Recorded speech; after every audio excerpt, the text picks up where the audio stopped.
I am Naira. आज की video किसी आउटफिट पर नहीं, आपके क्वेश्चंस पर बनाई है, तो बहुत ध्यान से सुनना है और वीडियो बिल्कुल स्किप नहीं करना है, क्योंकि एक लॉन्ग वीडियो बनाने में कई दिनों की मेहनत होती है। एंड आप देख सकते हो मैं यहाँ स्क्रिप्ट लेकर बैठी हूँ, कहीं बीच में भूल ना जाऊँ। एंड लिटरली ये स्क्रिप्ट मैंने कई दिन बैठ कर लिखी है और ये पूरी मैंने स्क्रिप्ट से भर दी है। इससे आप अंदाज़ा लगा सकते हो कि मैंने कितनी मेहनत करी होगी। एंड आप सोचो कि इससे मुझे बेनिफिट मिलेगा, शायद नहीं। मैं अपने बुरे स्ट्रगल फेज में थी ना, तो मेरे पास कोई सपोर्ट नहीं था। इंस्टाग्राम, यूट्यूब पर काफ़ी रिसर्च करने के बाद भी मुझे कुछ खास नॉलेज नहीं मिली।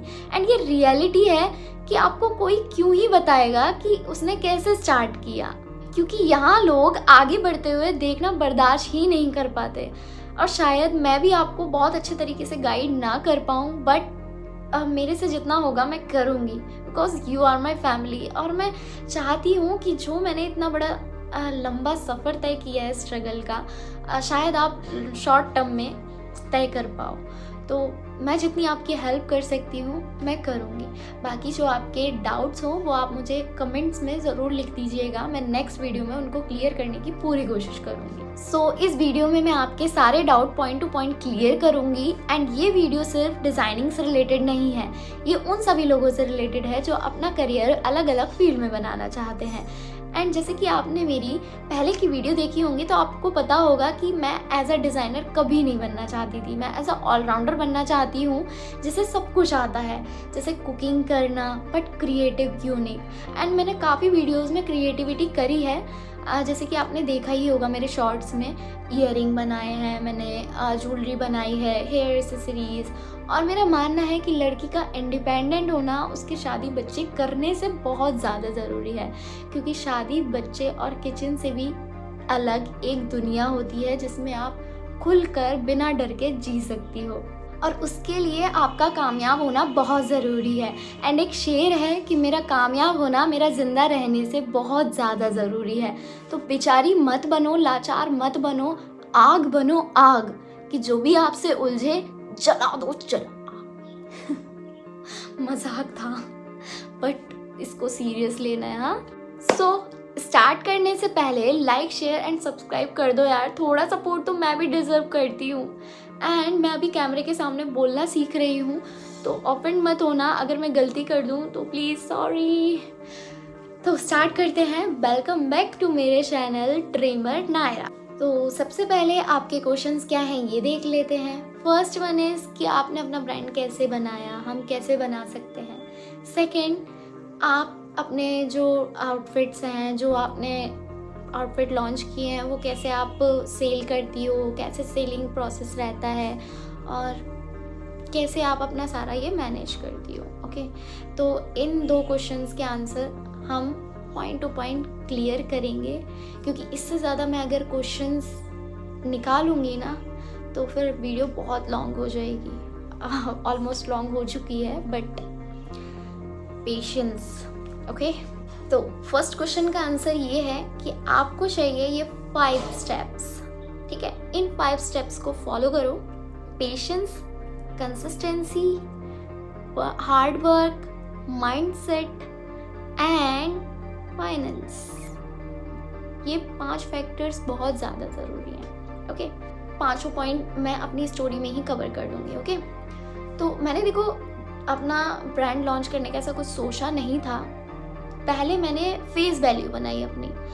मेरा खुद का ऑफिशियल पेज है ड्रीमर नायरा इंस्टाग्राम पर। मैंने इंस्टाग्राम पर ही अपना पहले स्टार्टअप किया था, तो मैंने अपनी फेस वैल्यू बनाई। वहाँ पर मैंने अपने काफ़ी सारे डिज़ाइन लॉन्च किए, काफ़ी सारे सेलिब्रिटीज़ के आउटफिट रिक्रिएट किए, बट यूनिक टच में। मतलब वहाँ पर भी मैंने अपना कुछ यूनिक टच दिया है काफ़ी सारे आउटफिट्स में, जो कि आप कॉपी बोलते हो। कोई नहीं, अगर कॉपी है तो कोई दिक्कत नहीं है, क्योंकि देखो एडिडास, नाइकी, काफ़ी सारे ब्रांड्स हैं जिनकी फर्स्ट, सेकंड, थर्ड कॉपी होती है। तो मैंने भी किया है, तो कुछ गलती नहीं की है। ओके, तो यहाँ पर मैंने फेस वैल्यू बनाई। देन मैंने अपने ब्रांड लॉन्च करने का सोचा कि हाँ, क्योंकि मैं काफ़ी टाइम से चाहती थी कि मेरे खुद के डिज़ाइंस लोग वियर करें। सो मैंने एक पेज बनाया था, लेजा चोली।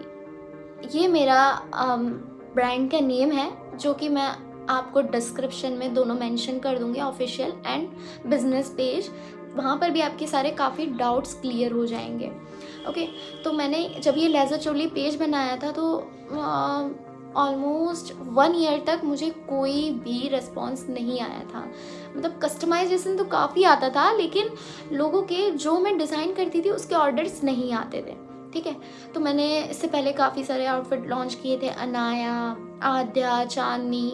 फिर मैंने लॉन्च किया था ब्लश पैलेट इंस्पायर्ड लहंगा, जो कि बहुत ज़्यादा वायरल हुआ था एंड काफ़ी सारे इसके ऑर्डर्स भी आए थे। ओके, तो 1 साल तक मेरे पास कोई ऑर्डर नहीं आया था। सिर्फ मैंने वहाँ पर इन्वेस्टमेंट की थी और मैं वहाँ पर कंसिस्टेंट होकर कंटेंट डाल रही थी। ओके, तो आपको यहाँ पे पेशेंस रखना है कि आपने अगर इन्वेस्ट किया है तो आपको पेशेंस रखना है कि व्यूज़ नहीं आ रहे हैं, नो वरीज। आपके पास ऑर्डर नहीं आ रहे हैं, नो वरीज।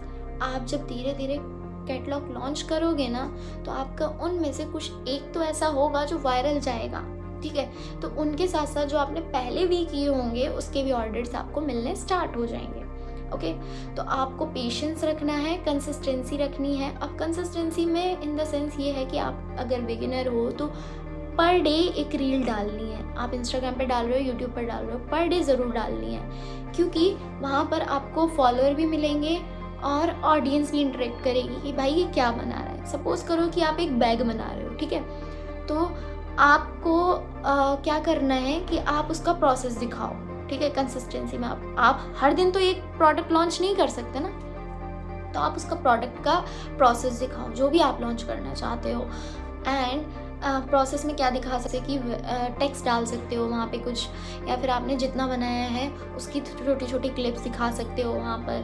मतलब कुछ यूनिक आइडियाज़ से रिलेटेड, और कुछ यूनिक आइडियाज़ ऐसे भी कर सकते हो कि आप 25 डेज़ 30 डेज़ चैलेंज हो कि मैं ब्रांड लॉन्च कर रही हूँ और मैं इस चीज़ का ब्रांड बना रही हूँ। कुछ क्रिएटिव होना चाहिए, कुछ मार्केट में क्रिएटिव होना चाहिए। ओके, आप फैशन डिज़ाइनिंग से रिलेटेड कर रहे हो, फैशन का कंटेंट कर रहे हो, तो वहाँ पर भी कुछ यूनिक हो, मतलब आफ्टर ऑल सारा जो होना चाहिए वो यूनिक होना चाहिए। ओके, तो कंसिस्टेंसी ये हो गई।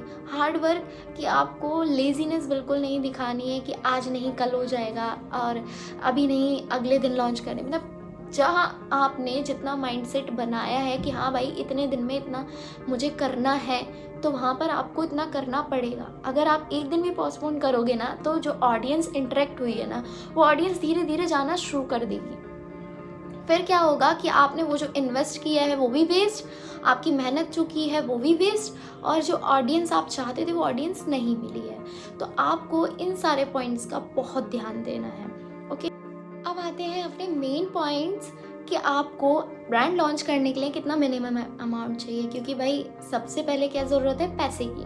ठीक है, तो मैंने जो अपना ब्रांड लॉन्च किया था वो मिनिमम अमाउंट रखा था 10,000। ठीक है, और ये लिटरली स्टार्टिंग में लगा है, बाकी बाद में मुझे नहीं पता कि मैंने कितना इन्वेस्ट कर दिया, क्योंकि मेरे पास कॉलैब आते थे, मैं उनको वहीं इन्वेस्ट कर देती थी। ओके, तो मैं बिल्कुल भी हवाबाजी नहीं करूँगी कि 10,000 में बन जाएगा, 5,000 में बन जाएगा, 2,000 में लॉन्च हो जाएगा। नहीं, लिटरली आपको भी खुद को भी ये सोचना चाहिए कि कोई भी ब्रांड 4,000 5,000 में लॉन्च नहीं होता है। पर हाँ, स्टार्टिंग में आपको इतना नहीं करना है कि आपको वेबसाइट चाहिए, अच्छी पैकिंग चाहिए, अच्छा लेवल चाहिए। नहीं, मैंने स्टार्टिंग में ऐसा कुछ नहीं किया। मैंने 10,000 में सिर्फ मेन फोकस किया है आउटफिट पर, क्योंकि हमारा जो मेन फैक्टर है वो है आउटफिट। जब आउटफिट ही अच्छा नहीं दिखेगा, जब आप खर्चा ही वेबसाइट और इन सब चीज़ों पे कर दोगे, तो फिर कोई फ़ायदा नहीं है जब आपका प्रोडक्ट अच्छा नहीं होगा। तो अगर आपके पास पैसा ज़्यादा है, आप ज़्यादा इन्वेस्ट कर सकते हो, तो कोई नहीं, आप वेबसाइट बना लो,